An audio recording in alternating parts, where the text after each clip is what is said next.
उस सुबह अहमदाबाद जाग तो गया था, लेकिन उसे नहीं पता था कि आज उसका नाम इतिहास में दर्ज होने वाला है। सूरज धीरे धीरे ऊपर उठ रहा था। एयरपोर्ट की खिड़कियों से रोशनी भीतर आ रही थी।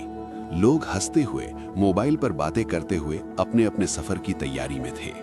किसी के हाथ में टिकट था, किसी के दिल में उम्मीद, किसी की आंखों में घर लौटने की चमक।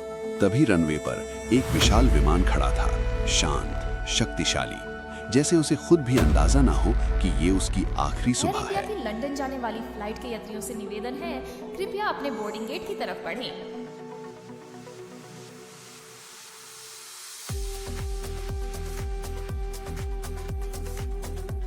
इंजन दहाड़ता है, जमीन कांपती है और विमान आसमान की ओर बढ़ता है। नीचे तालियां नहीं, सिर्फ भरोसा होता है। लेकिन तभी कुछ सेकंड बाद कुछ ऐसा होता है जो नहीं होना चाहिए था। विमान की आवाज बदल जाती है, उसकी उड़ान लड़खड़ा जाती है और आसमान से जैसे भरोसा फिसलने लगता है। जमीन पर खड़े लोग ऊपर देखते हैं, कुछ समझ नहीं आता।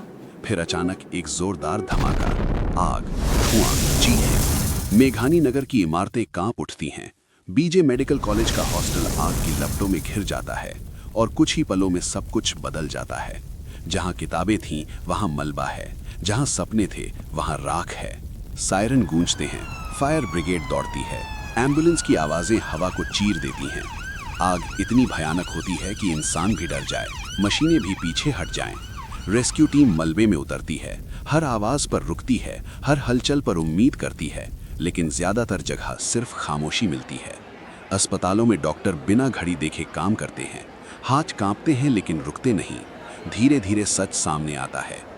विमान में सवार लगभग हर सपना टूट चुका है। 242 में से सिर्फ एक जिंदगी बची रहती है, जैसे मौत के सन्नाटे में एक अकेली सांस। देश भर में शोक की लहर दौड़ जाती है। टीवी स्क्रीन पर वही तस्वीरें बार बार चलती हैं और हर घर में एक ही सवाल गूंजता है, आखिर ऐसा क्यों हुआ? जांच शुरू होती है, ब्लैक बॉक्स निकाला जाता है, तकनीकी शब्द सामने आते हैं, लेकिन आंकड़ों के पीछे जो दर्द है उसे कोई रिपोर्ट नहीं समझा सकती। ये हादसा सिर्फ एक दुर्घटना नहीं था, ये उस भरोसे का टूटना था जो इंसान हर उड़ान के साथ आसमान को सौंप देता है।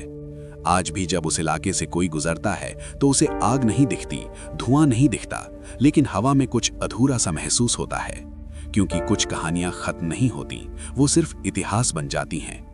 और अहमदाबाद की वो सुबह एक ऐसी फिल्म की तरह हमेशा याद दिलाती रहेगी कि जिंदगी और मौत के बीच कभी कभी बस कुछ सेकंड का फासला होता है।